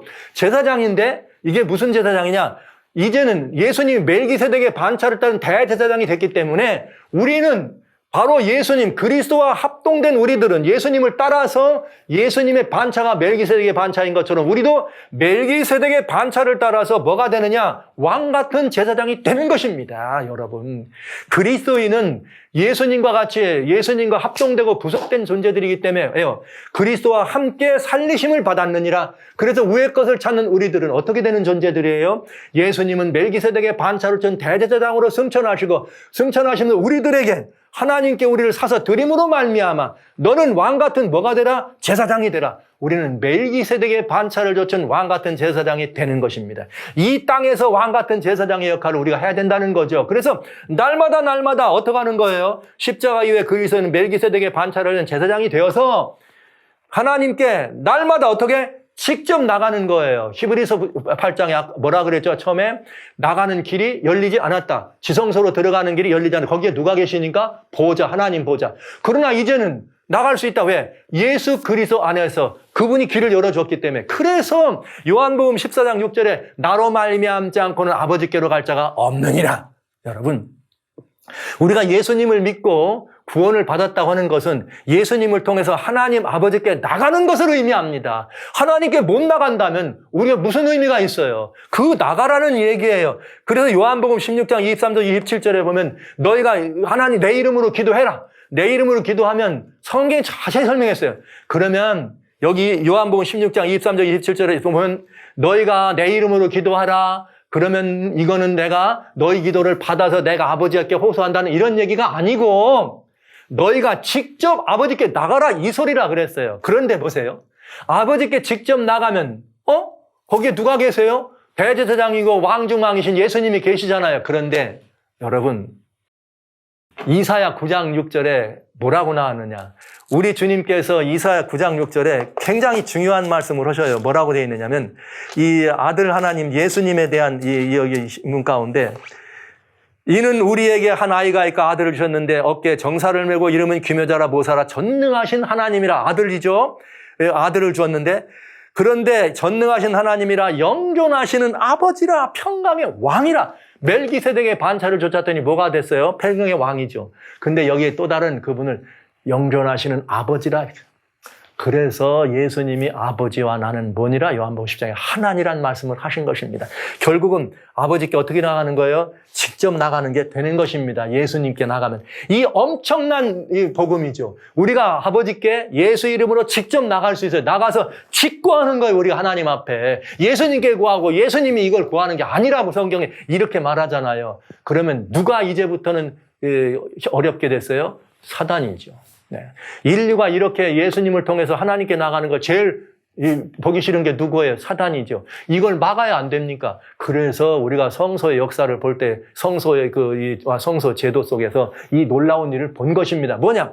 곧 구속과 구원의 완성이신 예수 그리스도가 바로 성소대 속에 들었는데 이거에 대한 미혹이 있더라. 누구의 미혹? 사단이죠. 대표적인 기독교 역사 속에 사단의 미혹이 세 가지가 있습니다. 역사 속에서 보시죠. 첫째는 중세 기독교입니다. 중세 기독교 타락한 교권이 제사권, 사제권을 강화하면서 하나님께 직접 나가는 걸 막았어요. 못 나가도록. 그리고 고해성사를 통해서 죄를 아버지께 직접 고하지 못하고 누구에게? 사도에게 고하고 또 미사라고 하는 이런 예사를 집정해서 매일 드리는 제사를 어떻게? 개인은 못 드리도록 망한 거죠. 그래서 이것이 바로 다니엘 8장 11절로 14절 얘기인 것입니다. 거기에 매일 드린 제사를 폐하고 군대 주제에게 드리는 걸 폐하고 성소와 백성들을 유린하는 게 바로 중세교회에 관한 이야기가 들어있는 것입니다.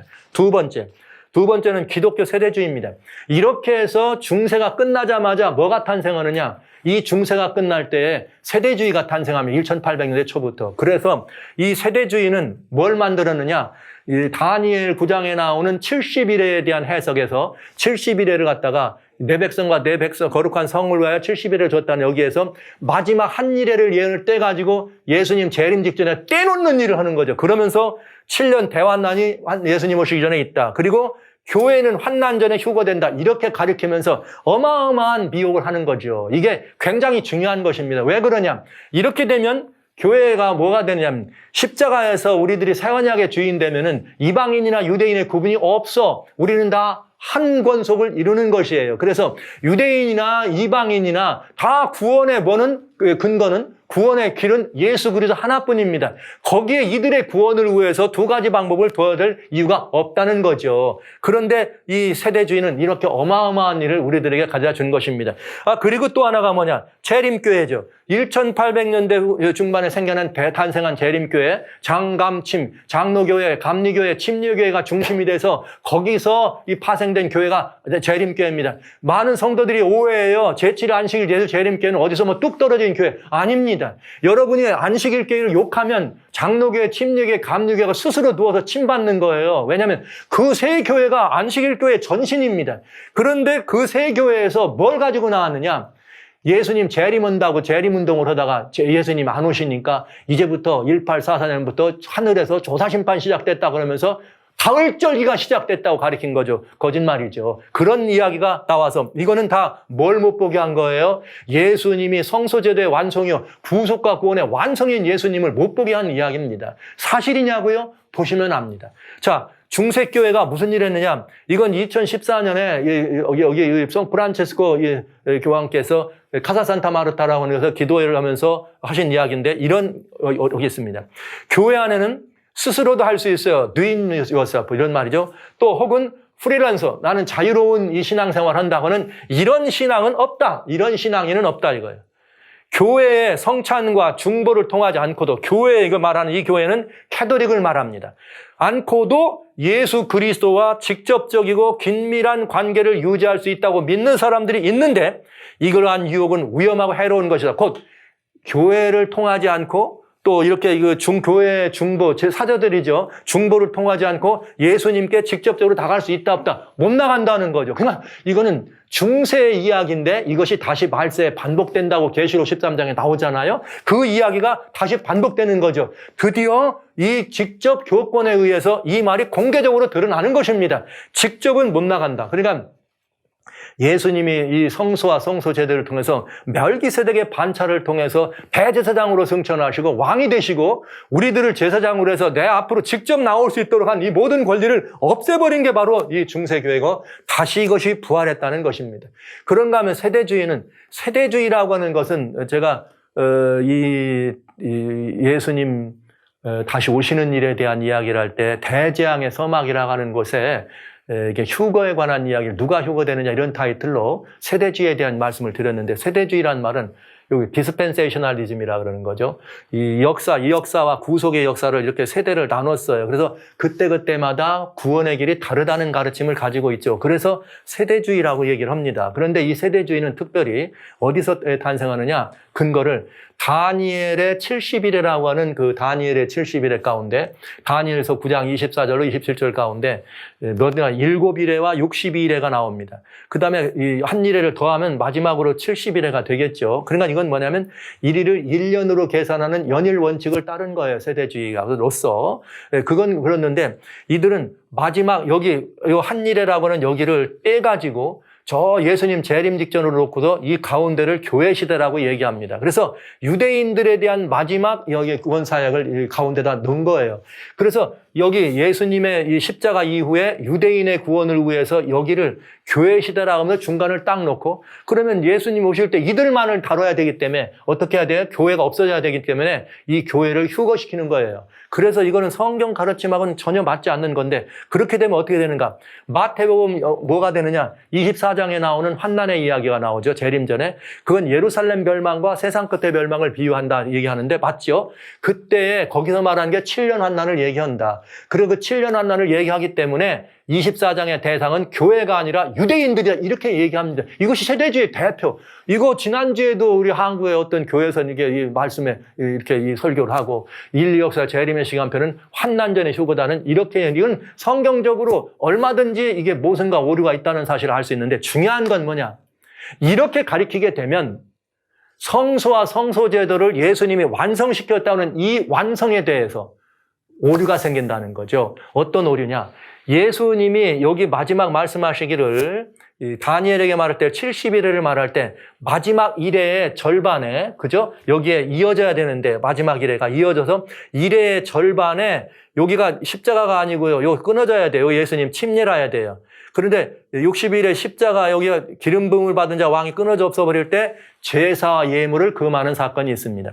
제사와 예물을 금한다는 것은 뭘 말하느냐? 아주 정확하게 히브리서 10장에 설명되어 있어요. 뭐라고 나오느냐? 예수님이 10장 5절에 말씀하실 때 세상에 임하실 때 가라사대 하나님이 제사와 예물을 원치 않고 나를 위하여 한 몸을 예비했다. 그러니까 예수님이 염소나 양이나 황소를 드리는 거 원치 않고, 아버지 하나님 원치 않고 아들 하나님이 직접 돌아가셔서 뭐 하기를, 죄값을 갚기를 원하신 거예요. 그래서 여기 또 8절에 말씀하시기를 제사와 예물과 번제로 전체로 번제함과 속죄는 원치도 않고 기뻐하지도 않는다. 이건 다 율법을 따라 드리는 거다. 그래서 내가 한 몸을 와서 직접 죽었다. 그렇게 됨으로 말미암아 제사와 예물을 어떻게 마감하는 사건이 십자가입니다. 그럼 이 십자가는 다니엘의 70일의 가운데 마지막 한 일회가 남는데 그 일의 절반의 제사와 예물을 금한다. 이렇게 돼 있어요. 그러니까 이거를 떼가지고 여기다 놓으면 예수님의 십자가 사건이 사실은 없어지는 거예요. 이게 성도들이 미혹되고 속고 있는 거죠. 매우 위험합니다. 그래서 마태복음 24장 이야기를 유대인에게만 주는 거니까 마치 그저 뭐 그리스도인들이 지금 뭐 이게 마지막 때를 위해서 피난 갈 필요가 없다. 왜? 휴거될 거니까. 만약 휴거 안 된다 그러면 다 죽이는 거 아니에요, 지금. 그래서 이 괴단이 위험한 말인데 성도들은 좋아해요. 왜? 세대주의라고 하는 이것이 굉장히 우세한 미혹의 영이라 예수님 재림은 좋지만 환난은 싫으니까. 그런데 환난 전에 휴거된다니까 다 좋거든. 그러니까 여러분 성경은 내 유익과 이것으로 보아서는 안 됩니다. 그러니까 이건 굉장히 중요한데 혹시라도 대재앙의 서막편에 보면은 누가 휴거되는가 환난 전 휴거될 사람이 누군가는 이런 타이틀로 여러분들에게 이 세대주의의 이 가르침이 성경적으로 얼마나 많이 유역됐는지를 말씀드렸습니다. 이거 한번 살펴보시면 좋겠습니다. 자, 이래서 저는 성소제도가 여러 가지 다양됐던 이런 성소제도가 오늘 이제 제사장 멜기세덱의 반차를 좇은 예수님이 하늘 제사장으로 대사자장이 돼서 하늘의 우영의 보좌에 앉으심으로 말미암아 이 모든 구속의 역사를 다 어떻게 하시고 완성하시고 이제는 그 이름을 믿는 누구마다 구원하실 수 있는 거룩한 역사가 이렇게 진행됐다는 사실을 여러분에게 발표드리면서 이 성소제도는 그 속에 다양한 구속의 이치와 여러 보감적인 이치가 있지만은 여기 몇 가지로 요약해서 마감할 수가 있겠습니다. 창세기 3장 15절에 아담과 하와가 선악과를 따먹고 범죄했을 때 내가 너로 여자와 원수가 되게 하고 너의 후손도 여자의 후손과 원수가 되게 하리니 여자의 후손은 내 머리를 상하게 할 것이요 너는 그 발꿈치를 상하게 할 것이다. 이 사단과 예수 그리스도 사이, 사단과 부속된 사람들이 있고 예수님에게 부속된 사람들 사이에 서로 이 구속의 이치를 놓고 선악의 대쟁투가 이루어지는 사건을 설명하고 있죠. 그러나 끝내 예수님이 뭐 하실 거다? 십자가에 달려 돌아가실 것을 설명해 주십니다. 그런가 하면 이 설명을 하신 창세기 3장 15절 이후에 로마서 10장 21절에 이스라엘을 대하여 가라사대 하나님 백성들이에요. 순종치 아니하고 거스려 말하는 백성에게 내가 종일 내 손을 벌려놓으라. 십자가의 예표 아닙니까? 주님은 아담이 범죄한 이후로 계속해서 돌아오라. 죄인들아 어떡하라? 돌아오라 하시면서 에덴 동편에 화염돔을 두고서 두루도는 검으로 두르지 못했던 아담이 돌아갈 길을 거기서 막아놨지만 거기서 제단을 쌓아놓으시고 십자가에 같이 완성될 예수님의 은혜를 손을 벌리고 두 손을 벌리고 종일 손을 벌리고 기다리셨던 예수님의 은혜를 우리는 성소의 역사를 통해서 보게 된 것입니다. 이렇게 끝내 기다리시다가 예수님이 어떻게 하시는 거예요? 요한복음 19장 30절에 예수께서 신포도를 받은 후 가라사대 다 이루었다. 뭘 다 이루셨어요? 우리가 하나님께로 돌아와야 될 그 길을 열으시는 그 일을 다 이루시고 성소와 성소 제도 속에 포함되어 있는 구속과 구원의 모든 이치를 다 완성하시고 이제는 어떻게 한 거예요? 십자가에 달 돌아가심으로 아직 그 아버지 보좌로 나갈 길이 어떻게 막혀 있었는데 첫 장막 있을 때는 이제는 예수님이 돌아가심으로 말미암아 다 이루셨다 할 때 성소의 휘장이 갈라지면서 지성소로 들어가는 길, 하늘 보좌로 들어가는 길을 열으신 것입니다. 오직 이 예수님의 이 놀라우신 사역만이 이 모든 제도와 모든 이치들의 완성이 되시면서 우리는 어떻게 된 거예요? 이것들은 장래일의 그림자이나 몸은 예수 그리스도의 것이니라. 완전히 완성된 하나님의 역사를 이 말씀 속에서 우리는 보게 됩니다. 이제 저는 이 성소와 이 모든 가르침의 제도를 여러분에게 말씀을 드리면서 마감하면서 성소와 성소 제도는 십자가의 그림자로서 그리스도 예수 안에서 완성되고 예수 그리스도 예수님이 그 뭐가 된다? 원형이시다. 이 말씀을 드리면서 주님이 다 이루신 그 구원, 그래서 우리 하나님께서 여기 계시록 12장에 무슨 말씀을 주셨느냐? 계시록 12장 10절에 이렇게 말씀하시네요.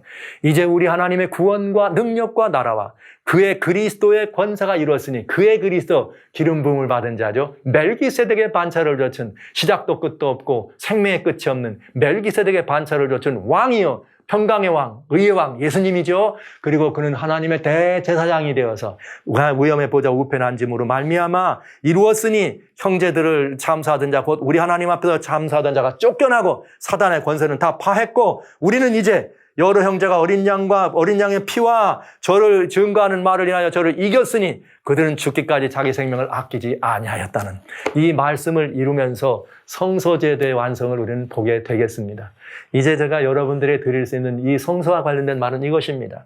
사도행전 4장 11절로 12절은 이 예수는 너희 건축자들의 버린 돌로서 진모퉁의 머릿돌이 되었느니라. 그러니 다른 이로서는 구원을 얻을 수 없나니 천하 인간의 구원을 얻을 만한 다른 이름을 우리에게 주신 일은 없음이라. 할렐루야. 오직 예수님. 오직 이 예수님만이 우리의 구원의 시작이요, 우리의 구원의 과정이요, 우리 구원의 마침입니다. 사랑하시는 성도 여러분, 아니면 혹 아직 예수 그리스도를 영접치 못한 분이 계시다면 저는 지난 41번에 걸쳐서 우리가 이 땅에서 눈에 보이는 가시적인 제도를 통해서 어떻게 주님이 우리를 구원하시기 위해서 그 엄청난 역사를 이루셨는지를 일일이 자세하게 세밀하게 보여드렸습니다. 그리고 이 모든 것들은 다 예수님을 통하여 이루어지는 일이고 심지어 예수님은 예물도 되시고 심지어 예수님은 그 예물에 피 흘리는 피가 되주셔서 우리를 하나님께로 돌아오는 놀라운 보증이 되시고 길이 되신다는 말씀을 드린 것이죠. 이 예수님 외에는 어떤 이름도 구원에 합당한 이름은 없습니다. 그러니 오늘날 교회에서 이 마지막 시대를 살아가는 교회에서 무엇을 믿어도 좋아요. 뭐 예수만 믿는 게 아니라 예수만 믿어야 구원받는다고 말하는 극단주의 이런 말을 하면서 교회를 미혹하는 다양한 미혹의 영들이 우세한 이런 때 사랑하시는 성도 여러분, 우리는 다 아닙니다. 구원은 오직 예수님밖에는 없습니다. 예수의 이름 외에는 구원을 얻을 이름이 없습니다. 이렇게 담대히 말씀하시면서 오로지 예수 편에 여러분들 돌아와 주시기를 간절히 소원하는 것입니다. 이제 저는 또 이 말씀을 마치면서 다시 한번 아까 이 중세 기독교가 천주교를 통해서 이 주님의 이 제사장권을, 주님의 이 속죄권을 완전히 하고 세대주의를 통해서 예수님의 십자가에서 이 모든 일을 이루셨다는 사실을 말은 하지만 실제는 제도적으로 말 안 하면서 마지막 유대인들을 위해서 그 일을 기간을 왔다고는 이 굉장히 미혹된 이 우세한 영이 세계를 장악할 때 여기서 미혹에 빠지지 말기를 간절히 소원하면서 마지막으로 재림께 조사심판을 위해서는 제가 다시스로 가는 배라고 하는 이 글을 통해서 이 조사심판이 말하고 있는 하나님의 제사장권, 이제는 우리가 제사장, 그리스도인들이 이 시대 십자가 이후에는 제사장의 뭐예요? 완성입니다. 멜기세덱의 반차를 찾은 제사장인 것입니다. 그러나 조사심판의 가르침은 이 1810년 동안 예수님이 하늘에서 제사장처럼 매일 드린 제사를 드렸다고 얘기합니다. 그리고 성경에는 여기 요한계시록 10장 지금 읽어드린 10절에 밤낮 참수하는 자가 하늘에서 쫓겨났다고 말합니다. 그러나 조사심판은 왜 조사심판이 필요하냐? 주님이 그 제사장을 가지고 우리를 중보할 때 사단이 하나님의 우리를 고소한다는 거예요. 그래서 우리를 위해서 심판해야 된다는 것이 조사심판입니다. 성경의 가르침과는 많이 유격된다는 이 말, 여러분에게 이 내용을 솔직하게 고백하면서 이런 말씀을 드리는 것이 마음이 편치는 않지만 성소 진리, 이 어마어마한 성경 진리인 성소 제도를 여러분에게 말씀드릴 때 저는 이 교회가 지금까지 역사 속에서 하나님을 배신한 일이죠. 중세교회가 배신한 일, 세대주의가 지금 이렇게 배신하는 십자가의 이 구원을 이렇게 배신하는 일, 또 재림교회가 조사심판으로 그 십자가의 일을 이렇게 왜곡하는 이런 일들에 대해서 말씀드리지 않을 수가 없는 것입니다. 그래서 이 다시스로 가는 배는 이 진리 회복을 위해서 이 글을 드린 거고요. 무료로 여러분들에게 나눠주고 있습니다. 이제 재판까지 나와서 이제 거의 다 여러분들이 나눠드리고 얼마 남지 않았거든요. 여러분들이 필요하시면은 꼭 한번 읽어보시기를 원하고요. 한국 계신 분들은 여기 전화번호, 그다음 미국도 전화번호에서 전화를 주시지 말고 텍스트, 문자로 보내주시기 바랍니다. 성함과 전화번호, 주소를 문자로 보내주시면 저희가 바로 여러분들이 우송해서 이 글들을 볼 수 있도록 도와드리겠습니다. 이런 일들을 하는 일은 성서 진리를 회복해야 될 일이요. 마지막 시대에 예수께로 우리의 시선을 올곧게 고정하는 이런 일을 위해서 여러분들에게 이런 모든 말씀도 드리고 이 시간을 가지고 있는 것입니다. 사랑하시는 성도 여러분, 오직 예수, 우리의 구원의 시작이요, 과정이요, 마침입니다. 모든 만물이 누구에게로 나와서? 그리스도에게서 나와서 모든 만물이 어떻게 되는가? 그리스도께로 돌아갑니다. 그런데 그 일에 대하여 여기 로마서 11장에 주님은 뭐라고 말씀하셨는가? 이렇게 말씀하시네요. 이는 만물이 주에게서 나오고, 그리스도시죠? 주로 말미암고 주에게로 돌아갑니다. 영광이 그에게 세세토록 있으리로다. 아멘. 오직 주님께만 영광을 돌리면서 지금까지 이 성소로 간 사람들 이야기 함께 하신 여러분 진심으로 감사드리고요. 이제 이 성소 이야기는 마치면서 비고드 제자사역의 성소로는 제2장의 51번입니다. 51-1부터 40일까지 되어 있고 이제 52장을 열어가면서 여러분과 같이 주님의 형상을 닮은 우리들의 삶의 모습을 정말 함께 아름답게 꼴지어가는 이 제자사역을 계속해서 진행하도록 그렇게 하겠습니다. 성도 여러분, 대단히 감사합니다. 오직 예수님 안에 여러분의 모든 것들을 드러내시고 주님과 함께 주님과 더불어서 정말 행복한 하루하루를 사시면서 주님의 다시 오시는 그 크신 날에 그 앞에 담대히 설 수 있는 믿음의 장부로 주님 앞에 서주시게 되시기를 우리 주님 예수님의 이름으로 축원합니다.